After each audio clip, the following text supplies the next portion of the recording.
Tsika tamin'ity niany hoe efa nanomboka ny vinanasanao ianao sy ny tanjona izay napetraka ao anty taona 420 debe nefa nanao tena amin'i Jesosy ankina amin'izao ka indro ary ny fahaiza-mianao anatin'izay apetrao ny tanjona apetrao ny vinanasanao dia izaho manatratra an'iny na dia miainga amin'ny ariary folo ary raha misy ny ohatrany hoe vato misakana kely ianao na koa hoe misy zavatra kely fotsiny izany mety hoe manelingelina tsy ahafahanao manatanteraka azy dia aza milavolefina zakivy fa tsy maintsy mitraka foana nareo dia mila ambony foana ny morala hoe tirangay tsy maintsy vitako na inona miseho na inona miseho tsy maintsy tojo ary ambony ary ihany zaho dia izaho foana aza mieritreritra zany hoe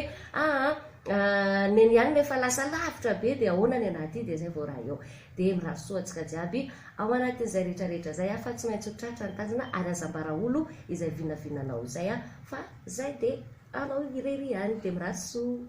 azambara olo ny tanjonao